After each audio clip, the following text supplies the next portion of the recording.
All right, let's look at the assignment first.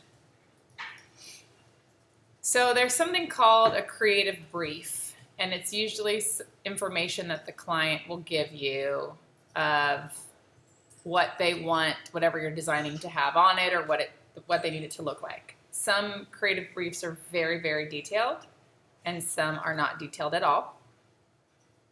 And so this one is medium. So I got this from something called 99 Designs. It's a crowdsourcing web design contest site.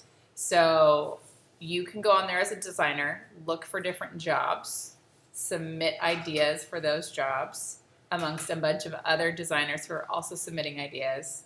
Some clients give feedback, some don't. Then you can make it to the finals. You can, at that point, they usually give feedback. You can adjust those designs and try to win the contest, and then the winner gets paid. So sometimes it's a lot of work for not getting paid. Sometimes if you have free time and you just want to be creating and designing and learning, they're good.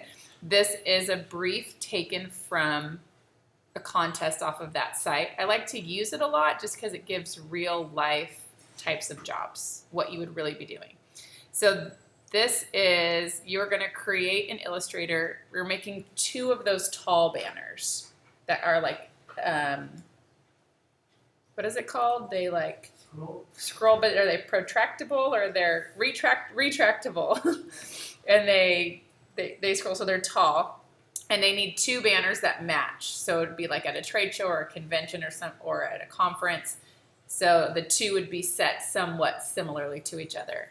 We are just going to work with, the dimensions are going to be 4.722 by 11. Are the actual banners going to be that size? No, that'd be like this big. But working with a super, super, super ginormous file just gets cumbersome, and you can always enlarge it later. So it's working with something smaller. The biggest thing is that it's to scale. So let's go ahead and get 2 artboards open at 4.722 and 11 inches.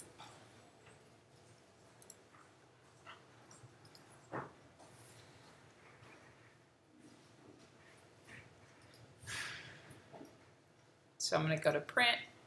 I'm going to go ahead and select inches. My width is 4.722 and my height is 11. And here for artboards, I'm going to select 2 artboards.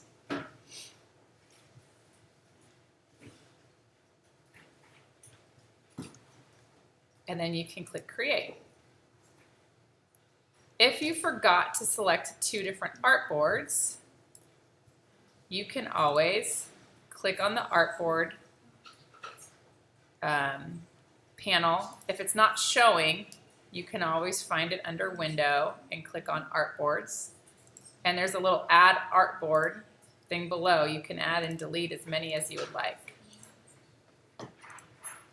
So we need 2. 4.722 is the size by 11. Make sure that's in inches. Kind of move this stuff out of the way. These are a little bit separated apart, which I like to do. The artboards come pretty close. I like to have a little bit of space. You can edit artboards off of this properties panel, and you can kind of move them where you would like them to go. So let's see what else the assignment is asking for. So it says download logo and images here. So go ahead and click, this should be a Dropbox link to images, and the logo is here. You can tell that it's white, and you should be able to select them and download.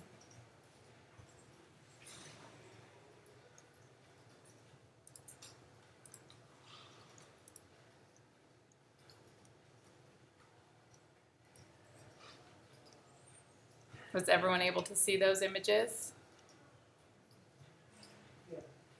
The link worked for you. I just want to make sure, because I'm logged in and it's my Dropbox account, but I want to make sure that you guys were able to get those and to download those. I just make it so One by one, okay. I downloaded everything that's Yeah, mine all came down in a zip file. Can I These are images that we utilize. Well, let's move forward. Let's see what it says. Okay. So using your only sans serif font, create 2 matching banners based off the following client brief. The organization is called Good Culture Kombucha. It's a food and drink industry. Just so you know, that's for your information. This is exactly how it comes on 99 Designs, what it says. Please see the link to our website. So you'll want to take some time, kind of get the feel of their design, and then you can kind of see what their website looks like. This is going to be similar to the logo that you'll be dealing with.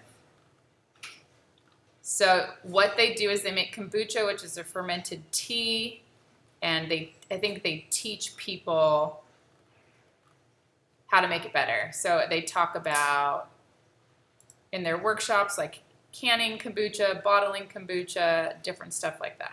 So you always want to make sure that you read a little bit about what you're designing for to make yourself familiar with who your client is. Here's the description. We're looking for 2 banners to be produced for an upcoming conference event. Both banners will require the logo to be present on the top. So we got the logo in the Dropbox link. The first banner needs to say, we believe kombucha can make the world a better place. So we help commercial kombucha producers and brand owners develop amazing products and scale up their production. Authentic kombucha, intelligent approach. So where you might have a return somewhere else, something might be all caps, something might be all lowercase. You are the designer, get to play around with the case, the bold, the not bold, the returns, all of that. So we're playing with type. So what I do right away is I take this text, I copy it, I go over to Illustrator, I'm gonna move my artboard out, and I just have the text there. So I just know what it is. I don't want to have to type it up myself. I will have a million typos in it. I'm just gonna copy and paste and be moving things around and around and around. So I know that's for my artboard one. Then I'm going to go back. The second banner needs to say professional workshops and training, global perfected kombucha, blah, blah, blah. Then also we work with. So here, this came in all capitals and this came with little dash marks. That doesn't mean I want the dash marks there. You should put the dash marks there. This came with a colon. We use typography. We're going to try to go away from the colon. How are you going to tell them what they work with without making it look like a Microsoft Word document? So then I would take this, I go over, I copied it by doing Command C. Again, you can right click copy, and I go over. I'm just holding spacebar down, I get this little hand, and then I can click and drag my artboard around. And then I'm just gonna click and let go, and I'm gonna type in this. So you notice I didn't do a text box for any of it, because I'm just trying to pull text out. Sometimes if you copy and paste, though, it can copy really, really long. Then you do want to do a text box so that it's kind of contained. But nothing was too long that I couldn't see it. Now it talks about we are also keen to having images on the banners, not cartoon graphics. Attached are images we would like to use. So those are the Dropbox ones. They're not one, I wouldn't use them all. I would pick one graphic that's going to work for you and have it match on both posters. We think a faded image with writing over the top would work well, but keen to some options of what a designer thinks. Some pro tips. Use one photograph. Do not use a colon. Limit your vectors, and by that I simply even mean rectangles or squares or colored shapes. Use colors from the logo and maybe one other color, pop of color besides the logo colors, but that is up to you. That might not work well. You got to kind of look at their website and see what's happening. Then it says turn your final PDF in, but we're going to have a lot of critiques and things before that happens. So let's go ahead and place some of the objects. So my images came in a zipped folder, so I have to unzip that so that I can find my images. And then I'm going to go File, Place, and I'm just going to put them all on my document, just so I have everything, because I don't have any ideas of what I want to do yet. So they'll all kind of load in my cursor, and I can just click and click and click and click, and I try to do that all together. And the reason why is they're ginormous. So if I have, then I can select everything at once. I can right click, transform scale. I want to just get everything smaller. I did this earlier today. I'm putting it at 25%. I'm going to move these back closer to where my artboards are. Now I can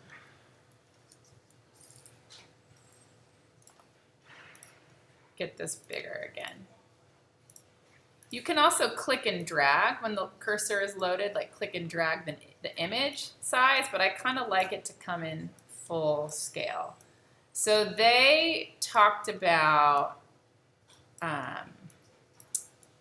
something that I didn't put in there that I could have put in there. I actually chose these photos because I wanted to limit the time that you're worrying about photos. But they talked about they wanted things to look like kegs and brewing and fermenting, that it almost looks like a craft brewery, even though it's kombucha. They didn't want anything else to go with that. But these are images that you could fade away or do something in the background of one of the posters. Depending on your level of Photoshop, you might be able to take some stuff into Photoshop, do what you need to do there and bring it back in. You can also easily darken these photos. When they say kind of faded photos, they're talking about an overlay. You can put a black square over them and open up your transparency window and play around with some of these where you have an overlay. Play around with the opacity, darken, probably better.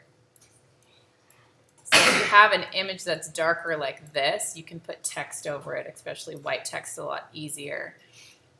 Another option too is using a photo like this where the sky fades out. So if this wasn't as tall, you could figure out a way to get that color. In Photoshop, you can stretch that out. There's something in Illustrator that you can do called a gradient mask to images. So if you create, if you create a box and you put in a gradient, I'm going to change the line over here. I want it to go from dark to light this way. And you kind of have to play around with it. You can play around with what's happening. But if I rubber band select these two, so I have the image under it, and I open this transparency tool again, I can do make mask. And I can invert things, and you can make it so that the picture will fade away. The sky can get darker, but you have to kind of play around with how that works. So let's release this and go ahead and make this I'm going to take this tool again. See what doing.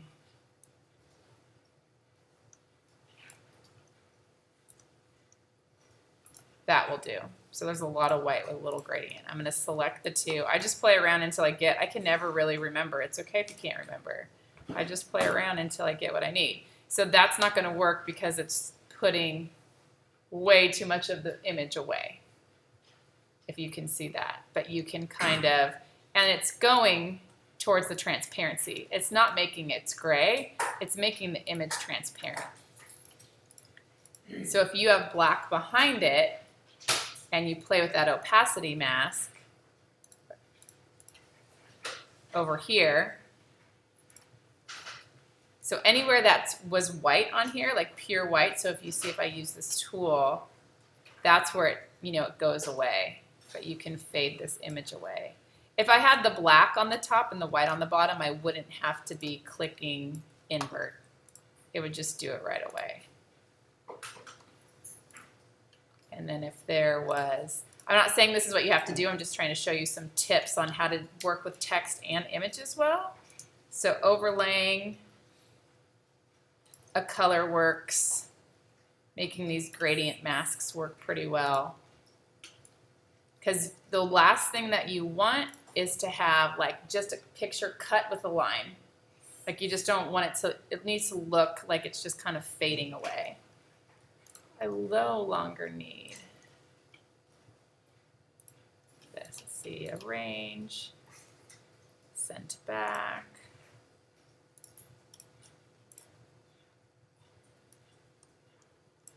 you know, it gives you an option here to put some text, or you can just have it be the white. The only reason I'm showing the black is customers will do that, and often you only get a logo that's in white. So then you got to figure out how to get this text on there. How far on the poster does it go, or the banner does it go? Something that's going to catch someone's eye at a conference. This is still a little bit harsh of a transition, so you could play around with that gradient line till you get what you want, or you simply take an image like this with an overlay and figure out what works the best. My phone is going crazy. I hope my children are fine. Let's see. And this might be hard to get the text to show up. So if you feel like you have to outline the text to make it show up, then you have to come up with a different solution. If you feel like you have to do a drop shadow on the text to make it show up, you have to come up with a different solution. A drop shadow will work okay on screen, but sometimes printed it doesn't. It can add like an extra flare to it, which is fine, but it can't be the only solution as to why it stays there or why it shows. So I'm going to copy this, and then I'm going to paste it again down here. I'm going to make my text white. That's going to show on the black pretty well, and it still shows there pretty well also. If you wanted to add a drop shadow, that effect is in underneath effect and stylize in a drop shadow, and you can play around with the preview on if it helps it or hurts it, and how whoever was on it last, it'll have it set to where it was, but you can kind of see, I don't know if you can see it moving around, the projection is kind of hard. You can see it moving around a little bit. So those are a few options. I'm not really showing you how to format this text because I want that to be something that you are problem solving about this. So I saw the winner of the contest, and both of the flyers had the same image on it of what the client chose. If you want two different images,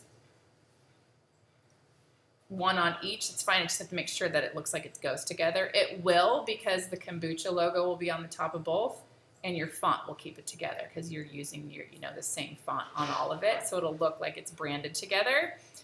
Or if you use the same photo on both banners, it's fine. If you have different treatments for each photo on the banner, that's fine. But I wouldn't spend too much time. Sometimes you can set the type first and then put an image behind it. Sometimes you need the image and then the type, and vice versa. So it kind of can be both. Any questions? Okay, good. So you just are gonna